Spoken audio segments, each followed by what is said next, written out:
सावन आया बादल छाए, बुलबुल चहकी फूल खिले हैं, आने वाले सब आए हैं, आने वाले सब आए हैं, लेकिन तुम कब आओगे, लेकिन तुम कब आओगे। हेलो दोस्तों, आप सभी का दोस्त, आप सभी का मित्र मैं चंद्र कुमार आज मैथ का, जी हाँ दोस्तों, मैथ का एक शानदार टॉपिक थेल्स पर मैं लेकर आया हूं। जी हाँ दोस्तों, मैथ का एक महत्वपूर्ण टॉपिक यानी कि question board model question Thales पर मैं लेकर आया हूं, जो कि हर एक बार क्लास 10th एनसीईआरटी मैथ का जब एग्जाम होता है तो उसमें 100% गारंटी के साथ आता ही आता है। तो जी हां दोस्तों, अगर आपको भी 5 नंबर एग्जाम में लेना है तो ये वीडियो को तुरंत देखिए, पूरा देखिए और साथ में कॉपी और कलम लेके भी बैठ जाइए, ताकि ये वीडियो आपको एक बार में दिमाग में घुसेगा, और जब दिमाग में बैठ जाएगा ना तो आप 5 नंबर में जो है एकदम क्रॉस पार कर जाइएगा 90 प्लस 95, यानी कि ये बहुत ही इंपॉर्टेंट सेक्शन है। तो ये वीडियो आपके लिए काफी फायदेमंद होगा। तो बैठ जाइए तुरंत कॉपी और कलम लेकर के, और बताए तो बहुत सारे होंगे, बात बताए आपको बहुत सारे टीचर होंगे, बहुत सारे जो है आपके सहपाठी बताए होंगे, लेकिन मैं आपको ऐसा शानदार और गजब तरीके से बताऊंगा, एक बार में दिमाग में भेजा में घुसेगा और कबो न भुलाइएगा।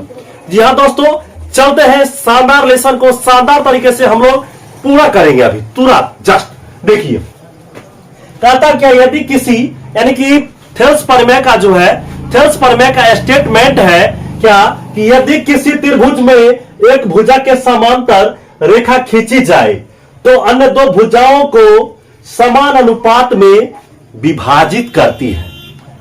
ऐसे एग्जाम दिया रहेगा, या फिर आपको कहेगा थेल्स प्रमेय को जो है लिख करके साबित करें। तो हम सबसे पहले क्या करेंगे, इसमें इसको बनाने के लिए सबसे पहले क्या करेंगे दोस्तों, एक त्रिभुज एबीसीडी बना लेंगे।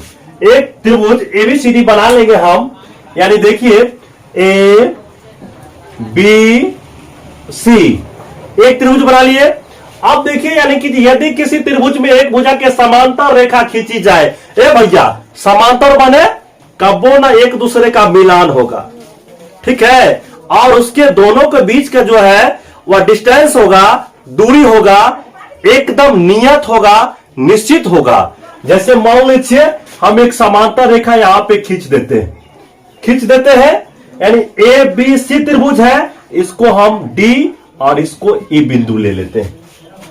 इतना तक समझ गए ना, ये दोनों यानी कि दोनों के बीच की दूरी जो है एक निश्चित है, बात समझे। अब देखिए इसमें यहां पे आप लिखेंगे कैसे, माना कि ए बी सी एक त्रिभुज है,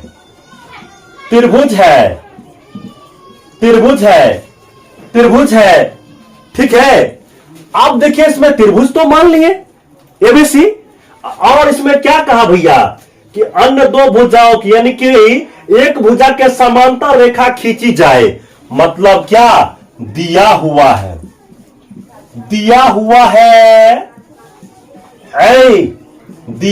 है कि डी ई पैरेलल यानी समांतर, डी ई समांतर है किसका, बीसी का।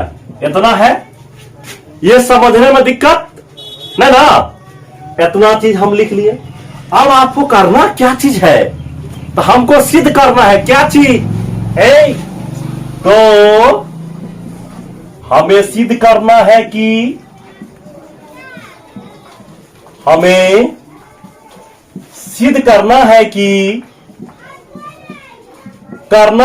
क्या करना है, यानी कि जो है अन्य दो भुजाओं को समान अनुपात में विभाजित करते। देखिए भैया, एक भुजा इधर एक भुजा इधर, यानी कि एडी बट्टा डीबी एई बट्टा ईसी, यानी इसको कहता है सिद्ध करने के लिए। बात समझे? यानी लिखेंगे इसको सिद्ध करना है कि क्या करना है, तो एडी बटे डीबी बराबर एई बट्टा ईसी, यही आपको कहता है सिद्ध करने के लिए। तो चलिए हम शानदार लेसन को शानदार तरीके से बताते हैं। इतना चीज तो हमें सिद्ध करना है कि एडी बट्टा डीबी बराबर जो है एई बट्टे ईसी, हमको ये सिद्ध करना है। बात समझे? अब इसमें क्या करेंगे हम, देखिए अब लिखेंगे रचना। ये रचना में क्या करेंगे हम, यहां पर देखिए भाई, बी को ई से, बी को ई से तथा सी को डी से मिलाया, यानी सी को डी से मिलाया, और क्या, और बिंदु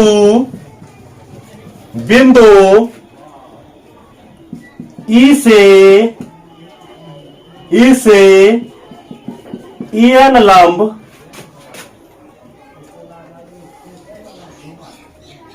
देखिए, इसको एन लिखेंगे, ईएन लंब, ई लंब का जो है परपेंडिकुलर, इसका जो है सिंबल है लंब। ईएन लंब डाला किस पर, ए बी पर, तथा बिंदु डी से डीएम लंब जो है, इसको देखिए यहां से एक लंब खींच देंगे, यहां एम इसको दे देंगे। डीएम लंब जो है, डीएम लंब का यहां पर ये इस पे ए और सी पर, एसी पर डाला। बात बुझ गए? ये हम क्या किए, ये रचना में इतना चीज आपको जो है लिखना पड़ेगा, क्या क्या आप किए इस त्रिभुज के साथ, सब बयान देना पड़ेगा आपको, तब ना 5 नंबर लीजिएगा। अब देखिए इसमें रचना के बाद आता है प्रमाण। आप देखिए प्रमाण या उपपत्ति में आप भी लिख सकते हो, उपपत्ति जिसको बोलते हैं उपपत्ति, यानी प्रमाण में हम लिखेंगे त्रिभुज को, अब जो है प्लस माइनस त्रिभुज को करेंगे। कैसे, माने यहाँ पे जो है त्रिभुज के साथ खेलना शुरू करेंगे हम, ठीक है। प्रमाण में देखिए, प्रमाण में क्या करेंगे हम, यहां पर त्रिभुज, इस साइड में त्रिभुज ए डी ई एवं त्रिभुज डीई बी में, त्रिभुज डीई में देखिए, यानी कि ए डी ई में और त्रिभुज डीई बी में क्या करना है भैया, इसका जो है एरिया ए डी ई और उसके बाद एरिया ऑफ त्रिभुज जो है आपका त्रिभुज डीई बी का क्या होगा, यानी कि क्षेत्रफल निकालेंगे, त्रिभुज एडीई का क्षेत्रफल और त्रिभुज डीईबी का क्षेत्रफल। मतलब क्या, देखिए इसको समझते, ए डीई का क्षेत्रफल और डीईबी का क्षेत्रफल, इधर इस भाग से डी ई और उसके बाद ये बी, ये देखिए इसको क्षेत्रफल कहता है निकालने के लिए। बात समझे? बराबर त्रिभुज का जो क्षेत्रफल होता है 1/2 आधार गुणे शीर्ष लंब गुणे ऊंचाई, ठीक है। 1/2 आधार गुणे शीर्ष लंब या ऊंचाई, ठीक है। शीर्ष लंब भी कहीं कहीं रहता है, मैंने दिया पढ़ा जाता है, और या फिर जो है ऊंचाई भी दिया रहता है, लंब शीर्ष लंब भी दिया रहता है। आप देखिए 1/2 अभी दोस्तों समझने की बारी यहां पे अभी है। 1/2 आधार इसका क्या होगा, एडीई का इसका आधार क्या होगा, इसका आधार जो होगा देखिए, यानी जिस पर लंब डालते हैं वही उसका क्या होता है, आधार होता है। यानी इसका जो आधार हो जाएगा एडी होगा, क्या होगा, एडी, और इसका जो लंब होगा या शीर्ष लंब होगा या ऊंचाई होगा, इस पे देखिए इस यानी एबी पर, यानी एडी पर क्या लंब डालाया है, ईएन, इसको ईएन लिख लेंगे। बात बुझे? ईएन लिख दिए। उसके बाद बट्टा है तो बट्टा लगा देंगे। 1/2 इसका नीचे डीईबी का क्षेत्रफल, त्रिभुज डीईबी का क्षेत्रफल। तो डीईबी का क्षेत्रफल देखिए, तो डीईबी का क्षेत्रफल जो यहां पे हो जाएगा, इसका आधार क्या होगा, इसका आधार देखिए डीईबी का, यानी यहां से जो इस पे लंब खींचा गया है, तो आधार कौन होगा, इसका आधार होगा डीबी। डीबी आधार है, डीबी आधार हो गया इसका, डीबी आधार, यानी कि डीबी गुने इसका जो है लंब कहां है, लंब ये लंब इसका जो ईएन हो गया, ईएन। अब देखो भाई यहां पे कटम खोटी का खेल होगा, 1/2 1/2, ईएन ईएन कट गया, बराबर एडी बट्टे डीबी। ये आपका इक्वेशन जो है फर्स्ट आया, समीकरण 1 आ गया। बात समझे। इसमें देखिए दोस्तों पुनः चलेंगे इसमें, यानी कि हम चले थे क्या ए डी में और डीई बी में, इस भाग से चले थे ना, तो पुनः चलेंगे त्रिभुज ए डीई, मैंने त्रिभुज ए डीई, उसके बाद जो त्रिभुज चलेंगे किस में, त्रिभुज एवं एवं त्रिभुज डी ए सी में, मतलब डीई सी में, इसमें चलेंगे दोस्तों। यहां पे हो जाएगा एरिया ऑफ त्रिभुज ए डी ई में, ए डी ए बी, और उसके बाद एरिया ऑफ इसका त्रिभुज हो जाएगा डी ई सी। बात समझे, डी ई सी मतलब इधर से चलेंगे डी ई सी, डी ई और ए सी, इसमें चले आए। अब देखिए एरिया ऑफ जो है इसका त्रिभुज, यानी त्रिभुज ए डी का क्षेत्रफल बट्टे ए डी, त्रिभुज ए डी ई सी का क्षेत्रफल, डी ई सी का क्षेत्रफल क्या होगा भाई, 1/2 1/2 हो गया, गुने आधार इसका क्या होगा, अभी मामला आया ए डी ई में, इस भाग से चलेंगे ए डी ई में, तो क्या होगा भाई, इसमें जो है ए डी ई में, तो इसका जो है इसका आधार होगा ए हो गया, ए गुने इसका ए हो गया, तो इसका आधार क्या होगा, आधार तो यही ना है 1/2 आधार गुने शीर्ष लंब, इस पे कौन सा लंब है, तो डीएम। देखिए यहां से ये डीएम, अब देखिए यहां पे डीएम, ये डीएम इसका जो है क्या हुआ, डीएम इसका क्या चीज हुआ, शीर्ष लंब अर्थात ऊंचाई हुआ। 1/2 फिर से बट्टा लगा दिए, 1/2 गुने। अब चलिए इसमें त्रिभुज डीई सी में, इसका आधार देखिए दोस्तों ये हो जाएगा, इसका इसी हो गया। और उसके बाद एक चीज देखते हैं, गौर करते हैं, इसका फिर लंब या शीर्ष लंब या ऊंचाई क्या होगा, यानी इसका डीई सी, यानी डीएम लंब खींचा है एसी पर नहीं, तो इसलिए इसका जो है इसका आधार, सॉरी इसका जो है आपको क्या चीज, लंब हो जाएगा डीएम। अब फिर कटम खोटी का खेल खींचिए, 1/2 1/2, डीएम चला गया सीएम के पास। अब देखिए ए बट्टा ई सी, इसको समीकरण सेकेंड मान लीजिए। अब देखिए यहां पे, यानी कि देखिए भाई क्या है कि ए डी ई और उसके बाद डीई बी में एक चीज गौर करने की बात है कि इसका देखिए जैसे कि एक आधार पे कैसे त्रिभुज बना हुआ है, जैसे मान लीजिए कि यहां कलर करते हैं, ये डीई बी में देखिए यहां पे ये इसको हम कलर कर दिए, ये कलर कर दिए, यानी त्रिभुज हो गया डीई सी में, ठीक है। और फिर चलते इस साइड, इस पार चलो, चांद के पार चलो, देखिए इधर चलते हैं, उस चांद के पार नहीं, त्रिभुज के पार चलो, उस पार डीई सी में देखिए, इसका डीई सी में, ये देखिए डीई सी में कैसे बना है, ये बना हुआ है। हर स्थिति में हमको दिखाई पड़ रहा है कि इस त्रिभुज का आधार ये है, और आधार जब एक ही आधार पर जब दुगो त्रिभुज बना हुआ है तो उसका क्या होगा, क्षेत्रफल भी बराबर होगा। बात समझे। यहां भाषा में लिखेंगे क्या चीज, भाषा में लिखेंगे कि अब हम जानते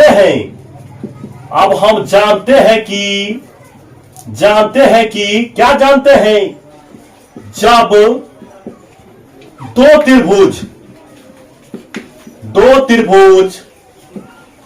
जब दो त्रिभुज एक ही आधार पर बने हो तो उसका क्षेत्रफल भी बराबर होगा। बात समझे? भाषा लिखना अति आवश्यक है। बात समझ रहे ना? यानी कि जो है क्षेत्रफल भी बराबर होगा हर स्थिति में, हर स्थिति और परिस्थिति में क्या होगा, यानी कि जो है बराबर होगा तो होगा। तो अब देखो, अब देखिए भाई यहां पे, इसीलिए यहां पर लिखेंगे एरिया ऑफ त्रिभुज DEB बराबर एरिया ऑफ त्रिभुज DEC। इसीलिए हो जाएगा यहां पर, इसीलिए लिखेंगे हम समीकरण, यहां पर इसीलिए लिखिए, इसीलिए समीकरण फर्स्ट एंड सेकेंड से क्या चीज, सेकेंड से, यानी हो जाएगा आपको AD बट्टा DB और AE बट्टा EC, यानी जो है इसीलिए हो जाएगा आपका AD बट्टा DB बराबर AE बट्टा EC। यही तो हो गया। देखिए यहां पर AD बट्टा DB AE बट्टा EC, यही तो हमको प्रूव करने के लिए कह रहा था। इसको AD बट्टा DB बराबर AE बट्टा EC, इसी को लिखेंगे, ऐसे लिख देंगे सीधे करके, प्रूव्ड दैट, हो गया ये चीज।